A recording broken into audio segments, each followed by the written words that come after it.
tudo bem com vocês? Eu sou Alexandra Biagio, psicopedagoga. Estou de volta aqui nesse canal Conexão Mara, gente que fala com gente, para falar com vocês sobre educação transformadora dentro de um tema desdobrador que é a inclusão. E por que inclusão dentro de educação transformadora? Porque eu vou falar sobre tudo que a educação consegue alcançar por meio da aprendizagem efetiva. Ou seja, quando a gente inclui, a gente transforma. Não há como separar as duas coisas. É aquele conceito que eu trouxe lá no primeiro vídeo, aqui do canal Conexão. O OIM, O de olhar, I de se importar e M de se movimentar. Porque se a gente só olha e se importa e não se movimenta, nada é feito. Porque foi exatamente isso também que Paulo Freire, o barba branca mor da educação transformadora, fez antes de publicar grandes obras como Pedagogia da Autonomia, Pedagogia do Oprimido e muitas outras obras de referências para todos os educadores do Brasil e do mundo. Sem entrar no âmbito político e sim de letramento, no âmbito educacional, eu vou contar para vocês que em 1963, só um exemplo do que Paulo Freire fez. Ele acreditou num grupo de pessoas, mais ou menos 300 pessoas, de um determinado vilarejo no Nordeste, perto de Mossoró, no Rio Grande do Norte, qual ninguém era alfabetizado, e disse ser possível ensinar a ler e escrever sem uso da cartilha. E como ele fez isso? Ele olhou, se importou, se movimentou. Reuniu essas pessoas num espaço atrás de uma cocheira que ele e as próprias pessoas reformaram e as ouviu. A partir dessa escuta, ele elaborou um plano de trabalho por meio das próprias vivências delas. Então, vocabulário regional, de lavrador, de sitiante, a partir de vivências e experiências do cotidiano dessa pessoa, dessas pessoas, ele fez acontecer. Isso é olhar para a diversidade e para a educação que inclui. Afinal de contas, a gente pensar na própria palavra pedagogo, que é do grego clássico, é aquele que pegava na mão e conduzia para o lugar da aprendizagem. Então, nada mais é do que ter um olhar de educador, né?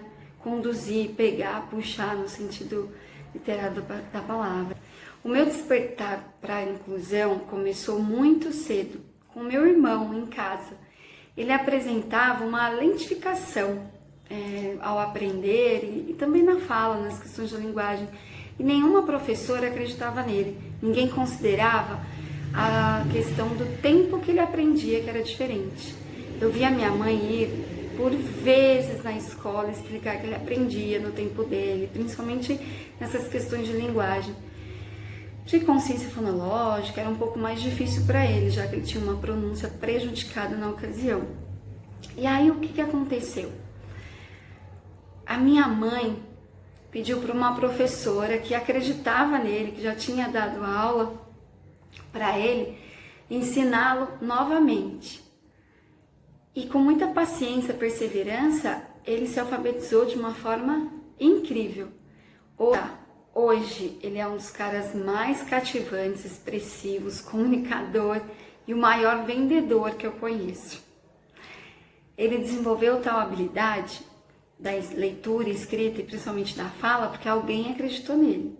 E definitivamente, pela minha experiência, e acredito que vocês entendam o que eu estou falando, diagnóstico não era sentença, e não é.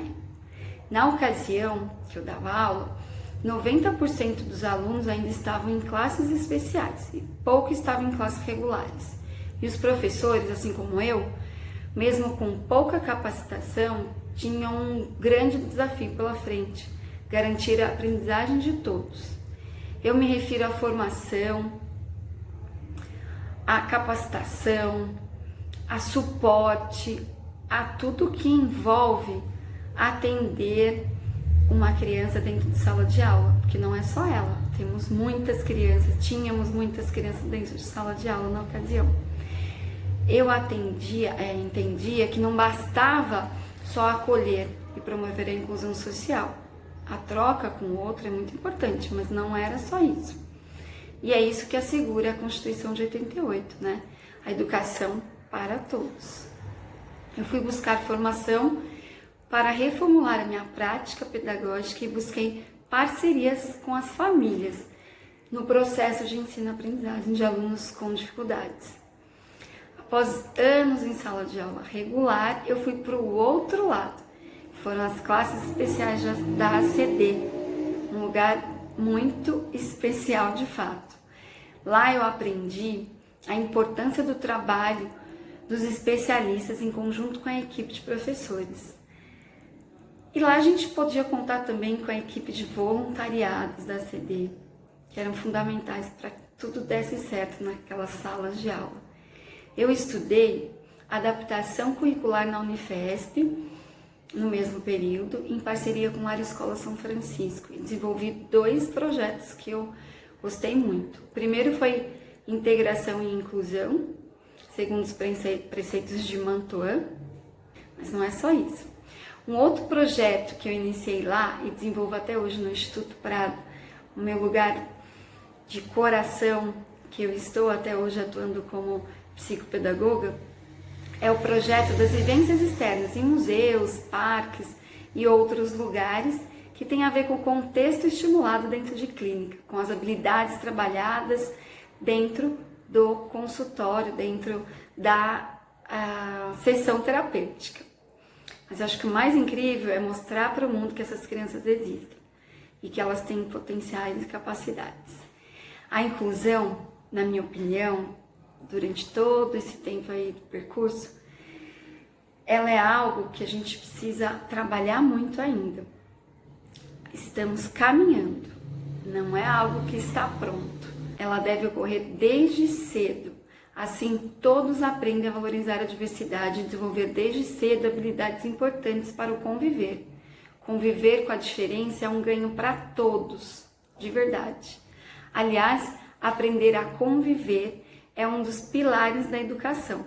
Depois eu vou colocar aqui para vocês os pilares da educação, certo? Quanto mais estímulo, mais autonomia.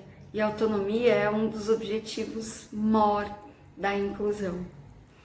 No consultório, quando eu fui para consultório, voltando um pouquinho, eu aprendi o valor da tríade entre família, terapia e escola. A inclusão, no dicionário, ela significa ato ou efeito de inserir, de incluir. Mas, na verdade, o fator humano, ele favorece a inclusão de tal forma que, se não tiver esse fator humano, a legislação não acontece. E essa tríade se enfraquece. Diagnóstico de verdade não é destino, não mesmo. Eu vou finalizar esse vídeo convidando você a assistir o depoimento do Fabrício. Eu vou colocar aqui também. Ele contou no final do congresso que eu assisti no final de semana passado, do Cromossomo 21, uma história incrível de superação e de olhar, se importar e se movimentar. Uma história de amor, de superação e de ON. Esse ON, ele é muito importante para a inclusão, pessoal. Acredite nisso. Se alguma coisa fez sentido para você, compartilha, deixe seu like, espalha por aí e me acessa lá no Instagram, Alexandra Biagio. Eu vou ficando por aqui. Um beijo no coração de quem me assiste. Tchau!